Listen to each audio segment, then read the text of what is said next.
This episode of Muddy River Gems is brought to you by Dot Foods. I think what it comes down to is the culture and the people.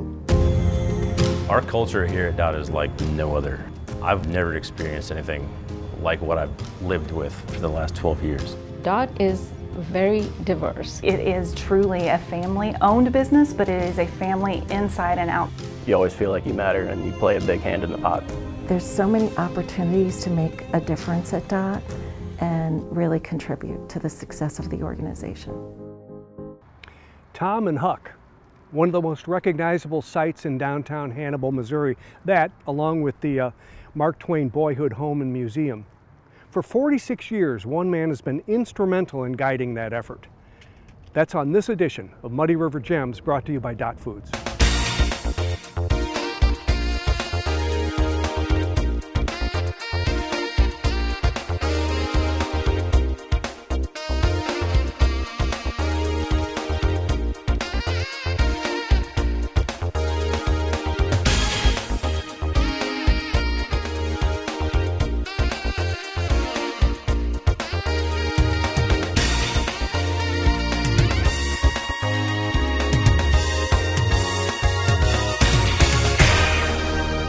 Well, Henry, for a lot of visitors, the first place they come is to the Mark Twain Museum, and they would, I guess they would check in and maybe they would pay whatever fee there is, and you would all be able to start them on their tour.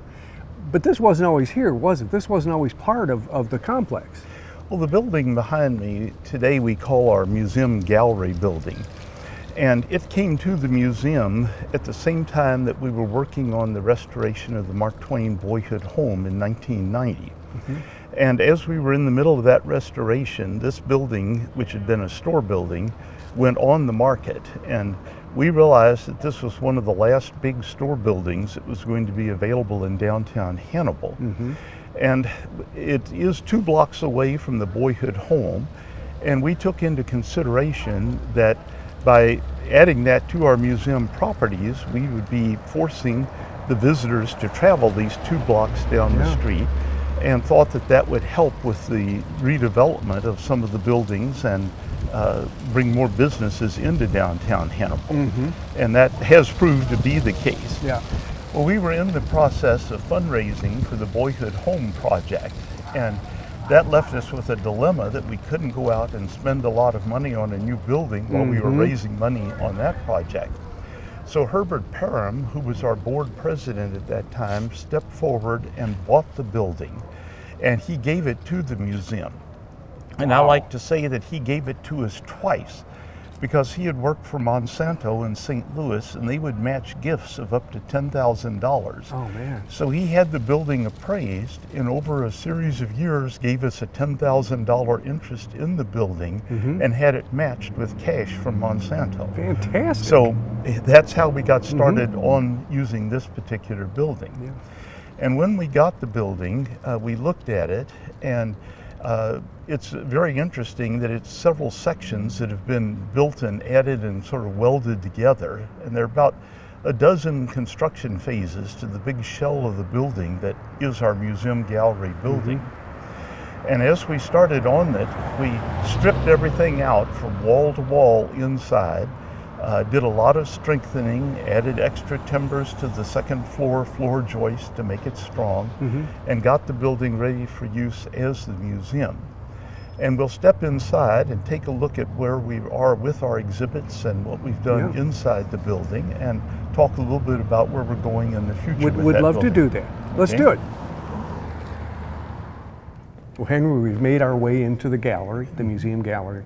And this is a very impressive space. And like you said, this was a large building, the last one to be available in Hannibal, and you've used the space, much of it, for the gallery. Well, we wanted to maximize the visitor's experience in the building. And here on the first floor, we decided that working with several Mark Twain authorities, that we wanted to convey a number of Mark Twain's books. So here on the first floor, you come in and we have scenes that are obviously 3-dimensional scenes relating to Adventures of Tom Sawyer, which is probably the most read of Mark Twain's books, The Adventures of Huckleberry Finn, Connecticut Yankee in King Arthur's Court, Roughing It, his travel book about going out west with his brother, and also The Innocents Abroad, his first book, the travels that he made to Europe and the Holy Lands. So here on the first floor, we have large displays that have interactive elements to them that take a look and sort of introduce the visitors to those books. And it's very interesting because with those 5 books, many of our visitors are not familiar that he wrote all of those. Yeah. Tom Sawyer, of course, and Huck Finn, but the others they may not have heard of. Yeah. So we're giving them an introduction to his writing in that fashion. Then we decided that since we're here on the river, that we also wanted to tie to Mark Twain's river experience.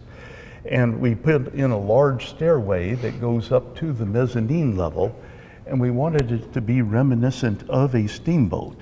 So you have the stairway going up and then splitting up to the second. Very impressive. And And there, of course, there's the wheel. And at the very back, we actually put an extension on the back of the building and recreated a pilot house where visitors can stand behind a pilot wheel of the type that Sam Clemens would have used when he was piloting on the river. So the stairway and right into the pilot house, and we basically take a look at his river career on the mezzanine level. Very interesting. Then as we go upstairs, we have displays that are more Mark Twain oriented. So as we take a look at all of our properties, this end of the properties, because we're about 2 blocks away from the Mark Twain boyhood home, deals with Mark Twain, with the later part of Sam Clemens' life. All of the properties at the other end of the street are dealing with Sam Clemens, his growing up in Hannibal, Sam Clemens the boy. So the visitors can begin at either end of our properties. If they begin here, they're learning about Mark Twain and his writings. Then when they go down to the boyhood home end, they're exposed to the real boy growing up and the experiences he had that led to all of his writings.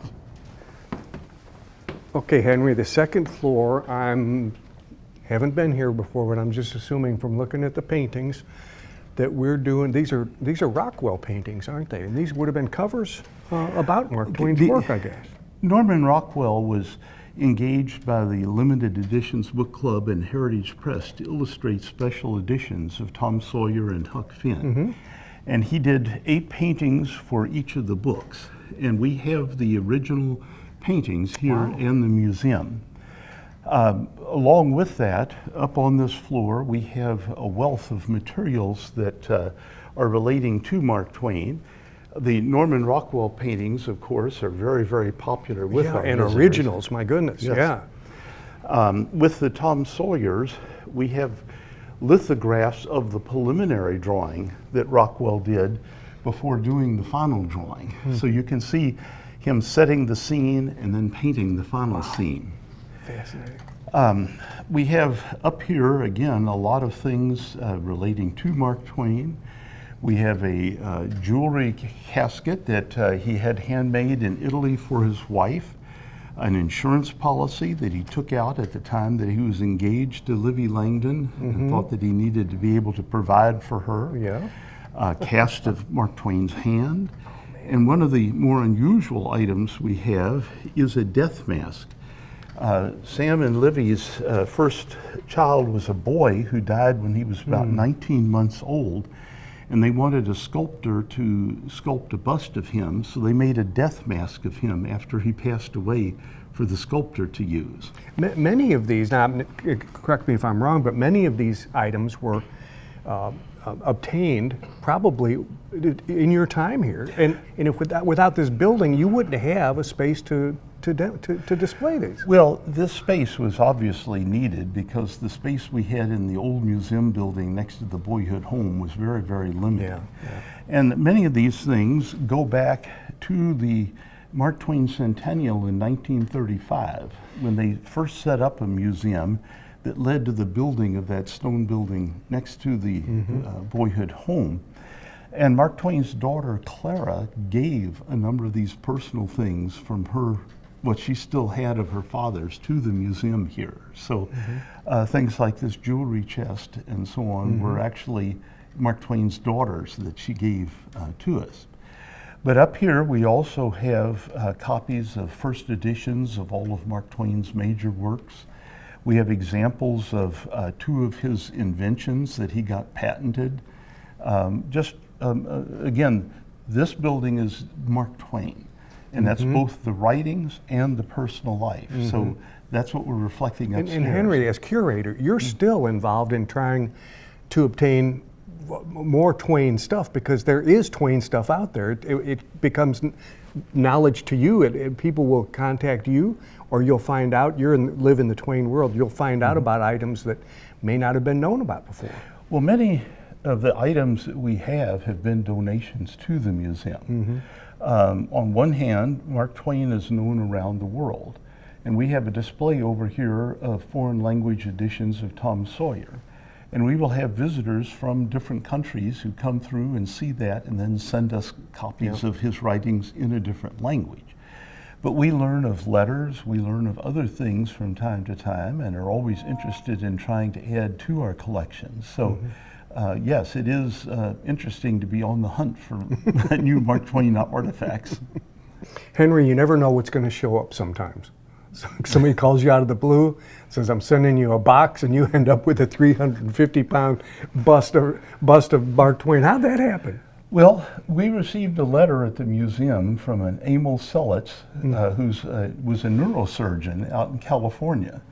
And he said that he was sending us his heroic-sized bust of Mark Twain. And 2 days later, a truck pulled up and this bust was being delivered to us. And it turned out that Selitz was a neurosurgeon. He was also a sculptor, and he used sculpture as his way of relaxing after surgery. Okay. And he had done a series of 26 busts of classical composers. He had done busts of Lincoln that were at prominent Lincoln sites. He had a whole catalog of materials. And he had done a bust of Mark Twain. And so just out of the blue, here this arrived on our doorstep as a gift to the museum. That's outstanding. And we always welcome items like this. They're not always this large, but this is one example of someone just knowing about Hannibal, the Mark Twain Museum, and donating something to us. Wonderful. We'll be back with more from Hannibal on this edition of Muddy River Gems, brought to you by Dot Foods.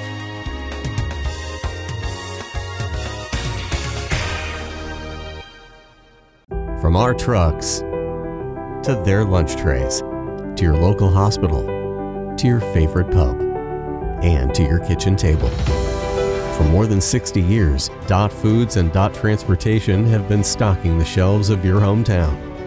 Sure, we've grown a lot, but at our core, we're still small-town, family-run businesses that care about our communities and the people who keep us running. Join the Dot family today and be part of something bigger. Why work at Dot? You could list out individual qualities forever. There's a lot of opportunities. They take care of the employees, they take care of the community.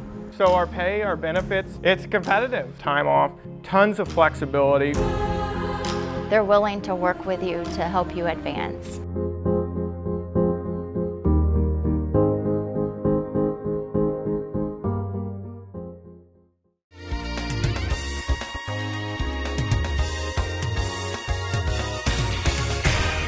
Henry Sweets, you've been with the Mark Twain Museum, Boyhood Home and Museum, for 46 years. And you're sort of slowly working your way out into retirement. But in those 46 years, I'm assuming you've seen a lot of changes, have you not? There have been quite a number of changes. Yeah, I'll bet.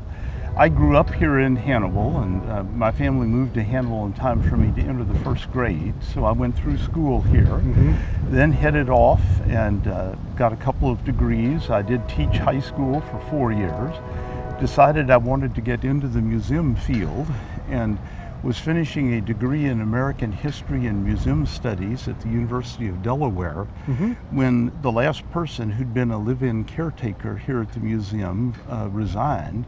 And people knew what I was studying, and they asked if I'd be interested in coming back to Hannibal. So in January of 1978, I arrived on the scene here at the Mark Twain Museum. And at that time, right here on the museum mall, we had 4 buildings, and that's what we had open to the public. Behind us, of course, is the Mark Twain Boyhood Home. That's the white one here. The white one here, which... That's fine, the train's fine. Okay. Yeah. Which was given to the city of Hannibal in 1912. Then next to it, the stone building was the first permanent Mark Twain museum. It came out of the 1935 Mark Twain Centennial when a temporary museum was in the B&L building here in Hannibal.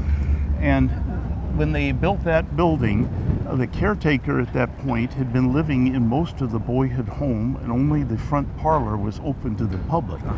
But the upstairs of the stone building was living quarters for the caretaker, and then they opened up the rest of the boyhood home. So these are the 2 oldest buildings to be part of the museum. Across the street from us, we'll talk about the buildings a little bit more in just a minute. This white one, huh? The uphill building is Mark Twain's father's Justice of the Peace building, where he held court sessions as Justice of the Peace. And the corner building, the Polyester House, or Grant's Drugstore, round out the 4 buildings that have been here the longest. The 2 across the street both date to 1955. Okay, that's these 2 here. The 2 over there. Okay. So when I arrived, these were the 4 buildings that we had for our museum. We needed more space. We had a lot of things in storage. For instance, the space underneath the beds in the boyhood home had curtains down to the floor and were storage space out in the display area. Just hiding it away, where the visitors were looking. And we knew we needed some space. So we were wondering what we could possibly do. And in 1983, the building that was the first Casano's restaurant here in Hannibal, we learned might be available, and we started talking with the owners, and we were able to purchase that building. And at first, we just called it our visitor center. Today, it's our interpretive center. Okay, now we don't see that from here on the mall. We will visit it in just a couple of minutes. And that gave us a lot more display space and began to open things up for the museum. From there, we've added other properties along the way. The Becky Thatcher House here on the mall, we were able to acquire, and it's now part of our property. So everything on the museum mall belongs to the museum at this point. We then were given the land where the Huckleberry Finn house had originally sat. It was torn down back in 1913, but we had photographic and archaeological evidence, and we rebuilt the Huckleberry Finn house. Oh, and we can't see that from here, but we're going to visit that too. We're going to step over and visit all of these properties. Great. And then we began to get into the restoration of our buildings. And the first one that needed restoration was the boyhood home behind us. When we were getting ready for the Mark Twain sesquicentennial in 1985, a structural engineer looked at the boyhood home in the month of June of '84 and said it should be closed to the public immediately. It was unsound. Well, the middle of June isn't the time to close the boyhood home. For sure. So we did stop. We built a metal viewing platform between the stone building and the boyhood home that allowed visitors to look into the rooms of the home without going into the home. And that sufficed for a couple of years. And then in 1990 and 91, we did a full restoration of the Mark Twain boyhood home, where we literally took it apart to the interior timbers and straightened everything up, put in extra wood for reinforcing, and put the boyhood home back together. What a job. So that was about a 14-month project to completely restore it. And we were able to do the project year-round. We used scaffolding and put beams over to the roof of the uphill museum and wrapped everything in plastic. And we didn't lose a day due to weather in 14 months. That's brilliant. We're able to work through the restoration of the boyhood home. So what you see in the boyhood home today is not only the structure that was there, but while we were working on our plans, we found a photograph that showed more home than had been preserved. The back two rooms, the kitchen and the upstairs bedroom, had been taken off in the 1880s, and we added those back in during our restoration project. So the home today is the size it was when the Clemens family was living here, and that wasn't known before we started that project in 1980. So that was the beginning of our major work on the properties. Well, Henry, after the reconstruction of the boyhood home, now you have the task is, how do you make this visible to as many people as possible without them just wandering around and touching stuff and maybe damaging things? Well, we took the older way of having the visitors go through the home, and what we've done is put in glass panels that block off an area. So there's a visitor area, and then they're looking through these panels at the exhibits. Yeah. And that way all of our items on display are safe, and we don't have to have staff over here in the home because it's a self-guided tour through the home. That's brilliant. So the visitors come over, and we have interpretive panels for them to read. There's a lot to see and do, and they can spend as much or as little time as they want to going through the boyhood home. When he was a boy, how many people were living in this house? Well, his parents and 4 children were living in the house at that time. In what, 4 rooms? Well, downstairs you have 3 rooms, and upstairs there are 3 bedrooms and then sort of a storage room. Well, that wouldn't have been that unusual, would it? No. Yeah. Mom and Dad have a room, and the kids share a room or 2. Right. Yeah. Very interesting. Okay, so you have a parlor, and then you have the dining area, and then if you want to see the back of the house, you go out the door and then in a back door. Right. The tour takes you in and out through different doors in the home, and we have a platform in between the home and the stone museum building that you will walk back and go into the kitchen. Then you'll go upstairs, and the back bedroom is where Sam Clemens slept, probably with his brother Henry. Then the middle bedroom would have been his sister's, and the parents' bedroom in front. And you can step into each of those rooms and see the exhibits that we have. Hey, Henry, you enter the interpretive center and get your ticket by going through that opening in the stone wall. We're right behind the boyhood home here. And this is a newer building that was built during your time here, I guess, wasn't it? Well, this building was the first Casano's restaurant here in Hannibal. Oh, you mentioned that. Okay. It was opened about 1965, give or take a couple of years. And we were able to acquire it in 1983 and turn it into our museum. We call it our interpretive center today. So you could buy a ticket for the whole complex here, or you could buy it at the museum and start your tour at either place. Correct. Again, this north end of our properties with all the historic buildings looks at the real boy Sam Clemens growing up here in Hannibal. And if you buy your ticket here, it includes all of those plus the museum gallery down the street.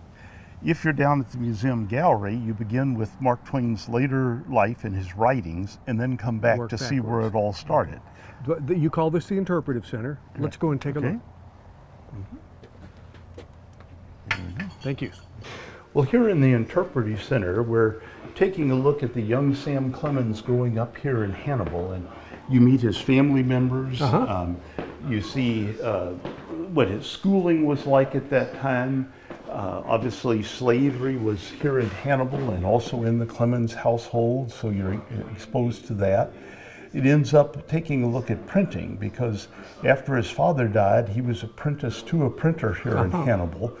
And after he left Hannibal, for the first few years, he earned his keep by serving as a typesetter at different newspapers. So that was his first real job, I guess, as a printer. Well, that was a kind of prophetic, wasn't it? Yes. That he would be in the printed word business. One also has to remember that Sam Clemens left school at about what we would call the 5th grade today. But working on the newspaper, where you're literally setting stories a letter at a time, you're exposed to all sorts of writing, and I think that's where his vocabulary started going. And probably working on the newspaper was a better education for him than if he just stayed in school. I'll bet you're right. Did any of his siblings have any interest in writing, or did they just go and do all sorts of different things? Well, his brother Orion was about 10 years older, and Orion had gone to St. Louis before their father died to learn the printing trade, and he came back to Hannibal and bought a newspaper. And Sam eventually worked for his brother on his brother's newspaper. Well, now that would be good staff to have, wouldn't it? Well, it was good staff because he didn't have to pay him. And that was one of the reasons that Sam left Hannibal in 1853, was that he just got tired of working with his brother. For nothing, right? Yes. Yeah, absolutely. Okay, so the Interpretive Center gives you a good background and a real good base to start your learning experience. Out in this large area, you're seeing a lot of different topics from the childhood that he had. As we enter the end of this room, you're getting ready to turn a corner, and we remember that Mark Twain did much of his writing at Elmira, New York, where his wife was from. And his sister-in-law built an octagonal study for him to write in. And during the summers, they would spend time at Elmira, and that's where he wrote many of his most famous books. So we turn the corner, and we have an octagonal room. Well, let's turn the corner. That takes a look at Mark Twain's use of Hannibal in his writings.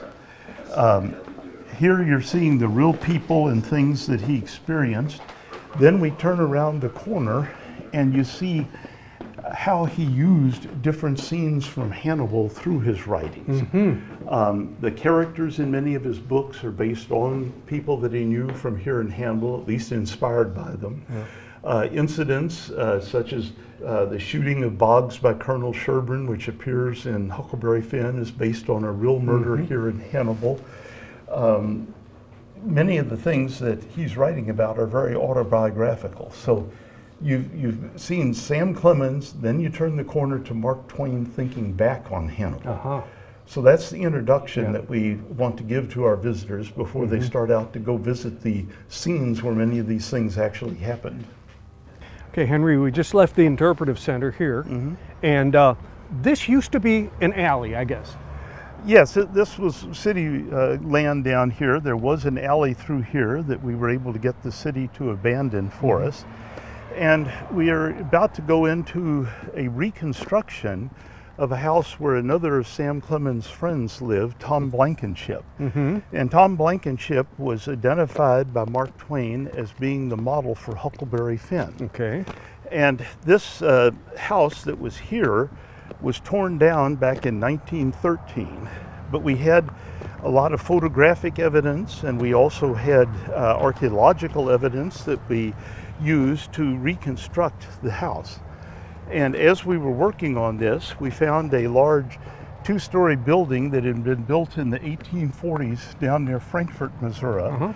And they gave us all the wood and materials out of there. So all of the wood that's inside this house are hand-hewn timbers that date back to that time period. But this is a reconstruction. It isn't the original house. Now, you know that this is the location. Yes. And then you did the archaeological work, and so you know that the footprint is what it should be. Yes. And you had did you have photographs to work from? Yes, there were a number of photographs back into the 1800s of the house that we had to work from. So it's very close to the original. How long house. has this been here? You were well, you were here at the time, right? Let's say, I thought there was a date. Oh yeah. I want to say it's about 10 years ago. Well, because I was here when it was just a foundation. Okay, it's a little more than that. I want to say it's about 2007 or 8. Okay. Yeah. But we were given this piece of land with the provision that we reconstruct the Huckleberry Finn house. And so around 2007, we were at work on the project and have opened it up. Inside, we have two areas. One looks like it might have been furnished when the family lived here. We have no descriptions of that. The other side takes a look at the book Huckleberry Finn and the problems that it faces, and talks about the family that was actually living here. Well, let's go take a look. I'll follow you. Okay.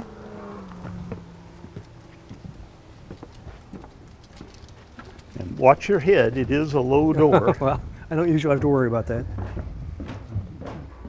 Oh boy. These are the 1840s wood you're talking about that came out of that Missouri home. Wow.